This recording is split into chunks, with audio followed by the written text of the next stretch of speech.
Welcome back, students. Good morning.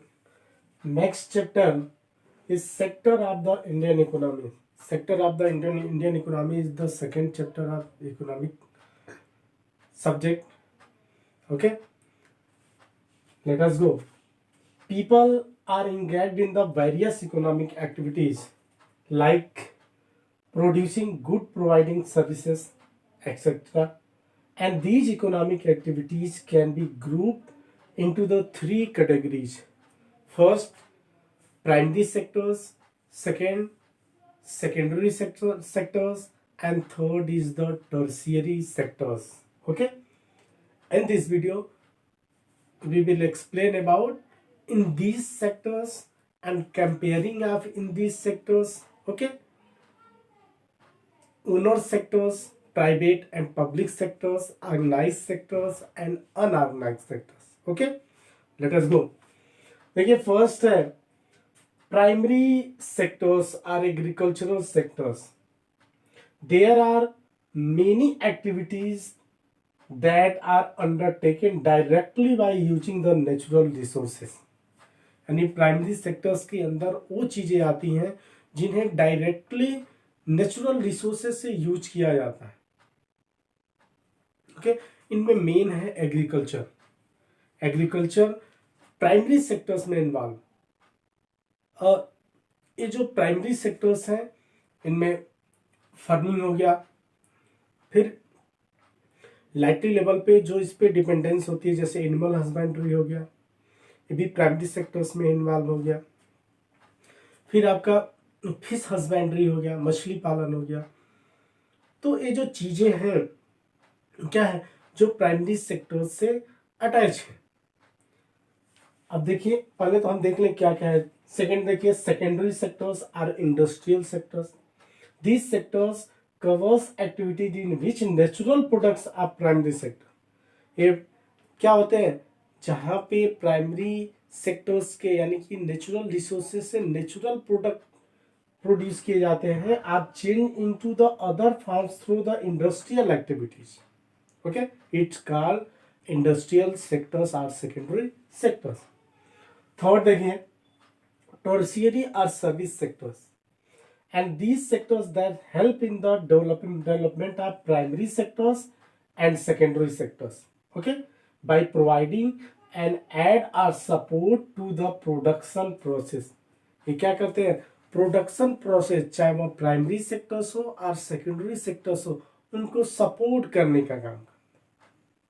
Okay, इनके example में देखें लाइक एज बैंक्स हो गए, स्कूल्स हो गए, ओके, इंस्टीट्यूट्स हो गए. क्या कहते हैं इनके लिए जो इंडस्ट्रियल इक्विपमेंट्स होते हैं, एग्रीकल्चर इम्प्लीमेंट्स होते हैं उनको बनाते हैं. जो फर्टिलाइजर्स होते हैं क्या होते हैं सेकेंडरी सेक्टर्स में बनते हैं. तो इनकी इंटरडिपेंडेंसी रहती है. बैंक क्या करते हैं इनको फाइनेंस करने का काम करते हैं. और ये जो इंडस्ट्रीज रहते हैं, पिजेंट्स रहते हैं, ये अपनी अर्निंग का क्या करते हैं बैंक में डिपॉजिट करने का काम करते हैं, अपने बच्चों को स्कूल भेजते हैं. तो ये सब एक दूसरे से क्या इंटरडिपेंडेंस है. और इसमें इंडस्ट्री में इंडस्ट्रीज आ जाएगी. ओके, स्मॉल स्केल और लार्ज स्केल इंडस्ट्रीज.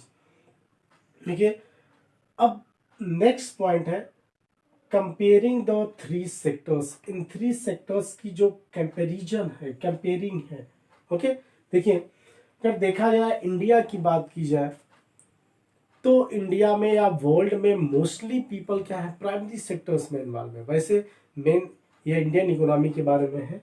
तो प्राइमरी सेक्टर्स में इंडिया की एटलीस्ट 60 से 65% पॉपुलेशन क्या करती है बिलोंग करती है.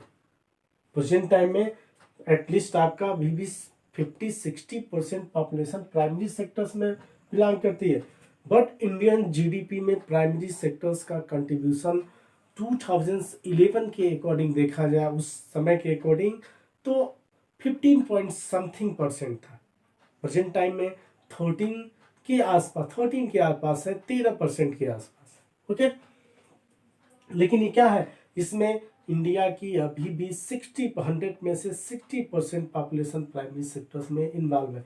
और इसलिए प्राइमरी सेक्टर्स में लार्ज स्केल पे डिस्क्रिस अनएम्प्लॉयमेंट पाए जाते हैं जिन्हें प्रच्छन्न या छिपी बेरोजगारी का. ओके, तो यहाँ पे क्या है बेरोजगारी भी, अनएम्प्लॉयमेंट भी लार्ज स्केल पे पाई जाती है। तो ये प्राइमरी सेक्टर। अब देखिए प्राइमरी सेक्टर्स पे सेकेंडरी सेक्टर्स की डिपेंडेंसी रहती है। ओके, यानी अगर प्राइमरी सेक्टर्स को देखें तो प्राइमरी सेक्टर्स चूंकि यह क्या है, यह स्पेशली प्रोड्यूसिंग सेक्टर्स है, तो इस पे सेकेंडरी और टर्शियरी सेक्टर्स या सर्विसेज सेक्टर्स की डिपेंडेंसी रहती है। अगर एग्रीकल्चर प्रोडक्शन ना हो, फूड प्रोडक्शन ना हो, तो जो बड़े बड़े इंडस्ट्रियलिस्ट हैं, इंडस्ट्रीज में काम करने और जहाँ पे सिटीज़ का डेवलपमेंट होता है, बैंक के जो कर्मचारी होते हैं, जो भी टर्शियरी सेक्टर से बिलोंग करते हैं, उनको जो फूड अवेलेबिलिटी होती है वह कहाँ से मिले। ओके, तो बिना सेकेंडरी और टर्शियरी सेक्टर्स के बिना प्राइमरी सेक्टर्स का काम चल जाएगा, लेकिन प्राइमरी सेक्टर्स के विदाउट सेकेंडरी और टर्शियरी सेक्टर्स का काम चलने वाला नहीं। ओके, देखिए सेकेंडरी सेक्टर्स, जो प्राइमरी सेक्टर्स में प्रोड्यूसिंग जो भी रॉ मटेरियल्स रहते हैं उनका सेकेंडरी सेक्टर्स में यूज किया जाता है। जैसे वीट का प्रोडक्शन होता है, वीट से ब्रेड वगैरह बनाई जाती है जो स्मॉल स्केल इंडस्ट्री में होती है। फिर उसके बाद जो वैसी कागज की फैक्ट्रियाँ होती हैं वो भी क्या होती हैं, प्राइमरी सेक्टर्स पे ही इन्वॉल्व होती हैं, डिपेंड होती हैं। ओके, तो चाहे वो हैवी इंडस्ट्रीज हो गए, हैवी इंडस्ट्रीज जो होते हैं, जो नेचुरल रिसोर्सेस हैं, कोल हो गया, गोल्ड हो गया, इनको क्या किया जाता है, ये डिगिंग किया जाता है। डिगिंग करने के बाद ही क्या निकाला जाता है, ये प्राइमरी रिसोर्सेस हैं, इन्हें निकाला जाता है, माइनिंग का काम किया जाता है। ओके, और फिर उसके बाद इन्हें इंडस्ट्रीज में इन्वॉल्व करके इनसे डिफरेंट टाइप की जो भी गुड्स होते हैं, जो भी इक्विपमेंट्स होते हैं, उसको बनाने का काम किया जाता है। तो सेकेंडरी सेक्टर प्राइमरी सेक्टर्स पे क्या है, डिपेंडेंट है। और लार्ज स्केल पे प्राइमरी सेक्टर से क्या मिलते हैं, इन्हें लेबर्स मिल जाते हैं। और फिर आपका टर्शियरी सेक्टर्स देखिए, टर्शियरी सेक्टर्स क्या है, टर्शियरी सेक्टर्स ये प्राइमरी और सेकेंडरी सेक्टर्स को सपोर्ट देने के लिए बनाया गया है। और टर्शियरी सेक्टर्स में प्राइमरी सेक्टर्स का अगर 2011 के अकॉर्डिंग देखें तो जो इंडियन जीडीपी में ग्रॉस डोमेस्टिक प्रोडक्ट में सेकेंडरी सेक्टर्स का कंट्रीब्यूशन है, वह सेकेंडरी सेक्टर्स का कंट्रीब्यूशन 25% के आसपास। ओके, प्रेजेंट टाइम में 28 या 29% है। वहीं टर्शियरी सेक्टर्स की बात करें तो टर्शियरी सेक्टर्स का प्राइम, और इसमें क्या है, इसमें भी लो लेवल पे पॉपुलेशन इन्वॉल्व है। और टर्शियरी सेक्टर्स की बात करें तो इसमें सबसे यानी कि लेस लो लेवल पे पॉपुलेशन क्या है, टर्शियरी सेक्टर्स में इन्वॉल्व है। बट इंडियन जीडीपी में टर्शियरी सेक्टर्स का कंट्रीब्यूशन 50 प्रेजेंट टाइम में 59% के आसपास। ओके, 59% 50% के आसपास क्या है, टर्शियरी सेक्टर्स का इंडियन जीडीपी में कंट्रीब्यूशन है। जबकि सबसे कम पॉपुलेशन, लो लेवल पे पॉपुलेशन टर्शियरी सेक्टर्स में इन्वॉल्व है। ओके, तो अब जैसे देखा जाएगा, प्राइमरी एक किसान का लड़का है, एक फूड ग्रेन्स प्रोड्यूस किया, उसको सेल करता है मार्केट में, परचेज करता है। तो परचेजिंग की जो सेकेंडरी और टर्शियरी सेक्टर से इन्वॉल्व रहते हैं, क्योंकि बिना प्राइमरी सेक्टर्स की स्ट्रॉन्गनेस के बिना सिटीज का डेवलपमेंट नहीं होगा। तो सिटीज का जब डेवलपमेंट होता है तो क्या होता है, प्राइमरी सेक्टर्स के जो प्रोडक्शन होते हैं वो सेकेंडरी और टर्शियरी सेक्टर्स में इन्हें सेल किए जाते हैं, इन्वॉल्व होते हैं, और उनसे इन्हें मनी अर्न होती है। ओके, और इसके बाद क्या करते हैं, ये अपने बच्चों को पढ़ने के लिए कपड़ा खरीदते हैं, जो बिजनेस वगैरह जो प्राइमरी सेक्टर से इन्वॉल्व है, और जो भी हो गया उनकी ज़रूरत की चीज़ें तो सेकेंडरी सेक्टर से लेते हैं। ओके, मेनली सेकेंडरी सेक्टर से लेते हैं। और फिर इनकी भी क्या रहती है, सेकेंडरी सेक्टर्स पे इन्वॉल्यूशन रहती है। और प्राइमरी और सेकेंडरी सेक्टर्स के जो स्पेशल रूप से जो मनी का क्राइटेरिया होता है वह क्या होता है, जो सर्विस सेक्टर्स रहता है, इनको सर्विस प्रोवाइडिंग करने का काम करते हैं। इन्हें गांव से शहर में आना हो, इन्हें अगर क्या कहते हैं, अगर इंडस्ट्रीज के प्रोडक्शन को सेल करना हो, वन प्लेस से अदर प्लेस पे पहुंचाना हो, तो ट्रांसपोर्ट हो गया, तो ट्रांसपोर्ट भी सर्विस सेक्टर्स में आता है। तो डिफरेंट क्या होते हैं, जैसे आप ट्रांसपोर्टिंग सिस्टम खोल के बैठ गए। ओके, तो इस ट्रेवलिंग सिस्टम वाला आपका है, बहुत से बस है, ट्रक हैं, जो क्या कहते हैं, जिनको आपने सेकेंडरी सेक्टर्स में इन्वॉल्व कर दिया है, तो आप तो उससे क्या होगा, उससे आपको पैसा आएगा और पैसे का इन्वेस्टमेंट आप क्या करेंगे, इनसे सेकेंडरी सेक्टर्स में बनी हुई जो भी चीज़ें हैं उनको खरीदने का काम करेंगे, साथ ही साथ आप फूड ग्रेन्स प्राइमरी सेक्टर से लेंगे। तो अगर देखा जाए ऐसे, और फिर पिजेंस क्या कहते हैं, सेकेंडरी टर्शियरी सेक्टर्स के बच्चे भी और इस सेक्टर्स के जो भी सर्विस सेक्टर्स के लोग रहते हैं भी अपने बच्चों क्या कहते हैं स्कूल में पढ़ने के लिए भेजते हैं, उन्हें मनी प्रोवाइड करते हैं, और इसमें से टीचिंग हो गया और भी चीज़ें हो गई, वो क्या होते हैं जो टीचर्स होते हैं सर्विस सेक्टर से बिलोंग करते हैं।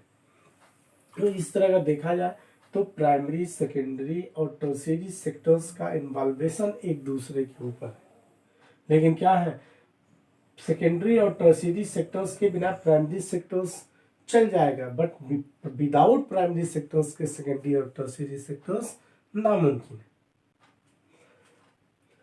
अब नेक्स्ट है, ये तो कंपेयर हो गया, फिर primary, secondary and tertiary sectors in India. India में इनका जो कंट्रीब्यूशन है उसको मैंने बता दिया, एक बार और बता दे रहा हूँ। Primary, secondary and tertiary sectors का जो कंट्रीब्यूशन है स्पेशली करके इंडियन जीडीपी में, तो इंडियन जीडीपी में ही है कि प्राइमरी सेक्टर्स में अधिक पॉपुलेशन इन्वॉल्व होती है, इसका कंट्रीब्यूशन इंडियन जीडीपी में 13-14 के आसपास है। सेकेंडरी सेक्टर्स का कंट्रीब्यूशन पहले कम था, लेकिन धीरे धीरे इसकी भी इंक्रीजिंग हुई है। प्रेजेंट टाइम में 27-28% की का कंट्रीब्यूशन है, और इसमें भी पॉपुलेशन की इन्वॉल्वेशन कम थी, लेकिन काफ़ी पॉपुलेशन में इन्वॉल्व हो गए। टर्शियरी सेक्टर्स में पॉपुलेशन की इन्वॉल्वमेंट कम है, बढ़ी है कुछ, पहले तो बहुत कम थी, आज़ादी के बाद, इंडिपेंडेंट आफ्टर 1973 तक की बात करें, उसके बाद धीरे धीरे इंक्रीजिंग हुई। प्रेजेंट टाइम में क्या है, पॉपुलेशन तो इसमें लो लेवल पे इन्वॉल्व है, बट क्या है, एटलीस्ट आपका 20 के आसपास पॉपुलेशन इसमें इन्वॉल्व है, 20% 15% के भी, लेकिन इनका इंडियन जीडीपी में जो कंट्रीब्यूशन है टर्शियरी सेक्टर्स का वो 57 से 59% है। ओके, तो ये रहा, देखिए फोर्थ है division of the sectors organise and unorganise. Organise sectors क्या होते हैं, ऑर्गेनाइज सेक्टर्स क्या होते हैं, गवर्नमेंट के द्वारा ऑथोराइज होते हैं, उनका रजिस्ट्रेशन होता है, वो रेगुलर सैलरी प्रोवाइड करते हैं। ओके, साथ ही साथ जो पेंशन भी प्रोवाइड करते हैं लोगों को, मेडिकल फैसिलिटीज़ होती है, डिफरेंट टाइप की जो उनका कैजुअल लीव होता है, डिफरेंट टाइप की जो फैसिलिटीज़ होती हैं जो पब्लिक सेक्टर्स के द्वारा प्रोवाइड की जाती है, टोटल ऑर्गेनाइज सेक्टर्स में प्रोवाइड की जाती है। ओके, अनऑर्गेनाइज सेक्टर्स में क्या होता है, रजिस्ट्रेशन तो होता है, लेकिन ये चोरी छिपे काम करते हैं, और खास ये क्या करते हैं, टैक्स देने से बचते हैं, साथ ही साथ इसमें कोई जॉब की गारंटी नहीं रहती है। अनऑर्गेनाइज सेक्टर में जब जरूरत होती है तो क्या करेंगे, बढ़ा देंगे लेबर्स की, यानी एम्प्लॉयमेंट की जो रेशियो होगी उसे इंक्रीज कर देंगे, और जब जरूरत नहीं होगी तो क्या करेंगे, उसे लेफ्ट कर देंगे। तो ये रहा आपका ऑर्गेनाइज एंड अनऑर्गेनाइज सेक्टर्स।